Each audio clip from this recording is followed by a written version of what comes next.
저는 가벼운 사람입니다. 뜬금없이 가볍다. 몸이 말랐다는 얘기인지 성격이 진지하지 못하다는 건지 이해하기가 쉽지 않으실 텐데요. 이 가볍다는 말은 꿈을 꾸고 그 꿈을 이뤄가는 과정과 깊은 관련이 있습니다. 2014년이 다가오고 있었습니다. 여러분의 다이어트 계획처럼 매년 세워놓고 실패하는 신년 계획을 짜기로 했습니다. 제게는 막연한 꿈이 하나 있었습니다. 바로 대통령입니다. 이 꿈에 다가가기 위해 무언가 해야 할 때라고 생각했습니다. 저는 돈이 많은 것도 정치 지식이 풍부한 것도 아니었고 기숙사 생활을 했기 때문에 시간마저 부족했습니다.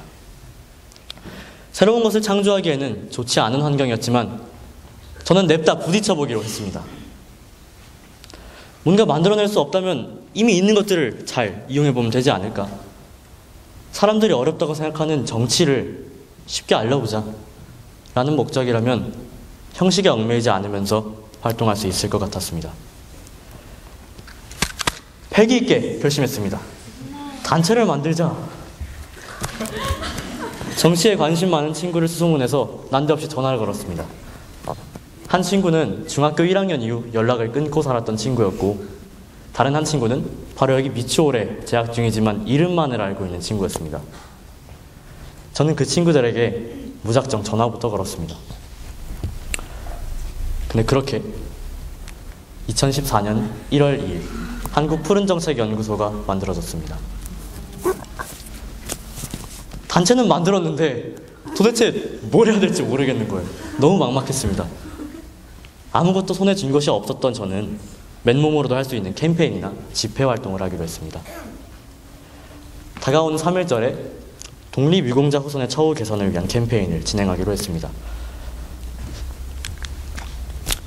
늦겨울에 6시간가량을 거리 한복판에 서서 맨손에 판넬을 들고 생목으로 구호를 외치니 정리한 즈음에는 목소리가 나질 않았고 손에는 감각조차 없었습니다. 몸에 성한 구석이 없었지만 모금함에 담긴 12만 원의 모금액을 보며 따뜻하게 돌아왔던 기억이 납니다. 몇 주 뒤 웹서핑을 하다가 부산 위안부 역사관이 재정난으로 폐관될 위기라는 소식을 들었습니다.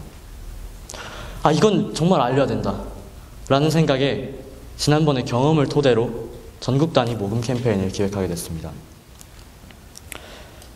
때마침 한 청소년 의회단체에서 일반 연자와 함께 부산에서 총회를 개최한다는 소식을 들었습니다.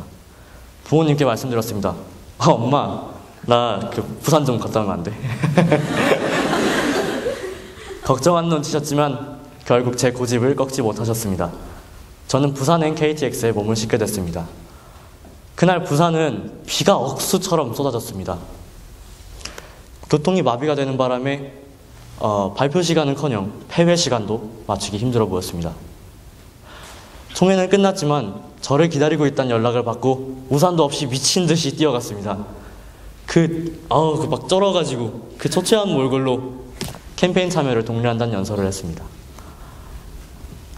2달간 진행한 캠페인은 야심차게 준비했음에도 기대한 만큼의 모금액이 모이지 않았습니다. 아쉬웠지만 직접 현장에 방문했기에 제 꿈에 대한 크나큰 열정과 자신감을 배울 수 있었습니다.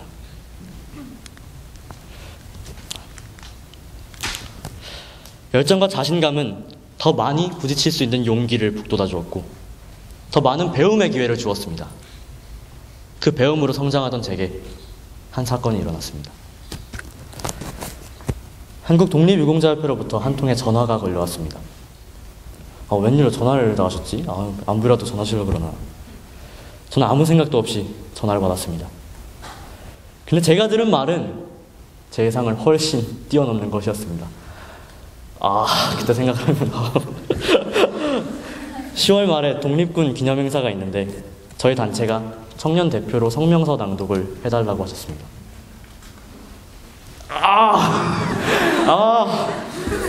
침착한 척 네, 저야 감사하죠. 그렇게 전화 뒤에서 엄청난 몸부림을 쳤던 것 같은데 기대하지도 않았던 굉장한 영광이었습니다. 뭔가를 바라지 않고 오로지 마음이 하라는 대로 했던 그런 저의 모습, 그 순수한 열정을 인정받는 것 같았습니다. 이 통화를 계기로 10월 27일 한국독립유공자협회 주관 제94주년 한국독립군 청산리 봉오동 대전자령대첩 기념식 및 강연회 자리에서 청년 대표로 성명서 낭독을 하게 됐습니다. 자랑스러운 마음으로 서게 된 자리에서 떨림과 감동을 넘어 대통령의 꿈을 더 깊이 꾸게 되었습니다. 보아하니 여기 1학년 학생도 많고 2학년 학생도 굉장히 많은 것 같은데 제게도 면학실에서 잠만 자던 1학년 시기가 있었습니다. 공감되시나요? 그런 제게도 막연한 꿈이 하나 있었습니다. 돈도 시간도 지식도 제게는 모두 부족했습니다. 부족한 만큼 더 가볍게 생각했습니다. 거창할 필요도 없었고 남들을 의식할 필요도 없었습니다. 제 마음에만 집중하기로 했습니다. 물론 저도 두려웠습니다. 하지만 마음만 빼면 아무것도 없다라는 생각으로 도전한 제게 무작정 부딪혀 얻은 성공과 실패, 이 모든 경험은 제 힘이 됐습니다. 어색한 통화로 뭉친 친구들이 청년 대표로 독립군 행사에 참여하기까지 이 모든 일이 반년 남짓한 시간에 일어났습니다. 너무 잘 풀렸다라고 느껴지기도 합니다.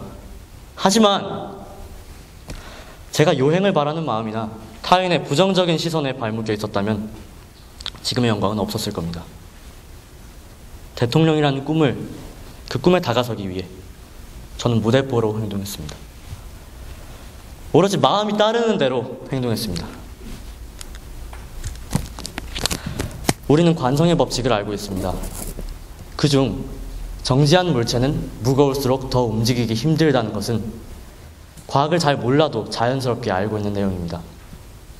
근데 왜 시작도 안 해본 우리는 힘들걸? 이런 누군가의 한마디에 휘둘리고 활동으로부터 얻을 수 있는 이익을 계산하면서까지 애써 우리를 무겁게 만드는 겁니다. 우리 그냥 가볍게 생각합시다.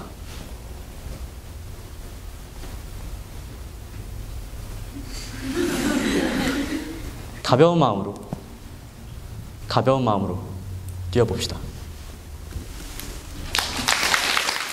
저는 제가 뭘 하고 싶어 하는지 잘 확신이 서지 않았기 때문이에요. 근데 저처럼 이런 학생들이 많이 있을 거라고 생각되는데 그런 학생들에게 김동기 학생이 해줄 수 있는 조언이 있다면 이 자리를 빌어 해주시길 바랍니다. 많은 학생들이 이 문제로 고민할 거라고 생각을 합니다. 흔히들 가장 좋은 진로는 잘하는 것과 좋아하는 것과 잘하는 것의 조화라고 말을 하는데요. 저도 이 생각과 비슷한 생각을 가지고 있습니다. 먼저 좋아하는 것을 큰 갈래로 잡은 뒤에 깊은 사색을 통해서 자신이 잘하는 것을 발견하고 그 잘하는 것과 조화된 하나의 진로를 설정하는 것이 좋다고 생각합니다. 저 같은 경우에는 일단 사회와 정치에 관심이 굉장히 많았습니다. 그것을 좋아하는 것이라고 얘기를 할 수 있겠죠. 그리고 저는 남들 앞에 서서 어떤 불의에 저항하는 일이나 아니면 반장으로서 반의 일을 저만의 방법으로 해결하는 것에 굉장히 자신이 있었습니다. 그래서 저는 정치가라는 꿈을 꾸게 되었고 그리고 가장 중요한 대통령이라는 꿈까지 닿을 수 있었습니다.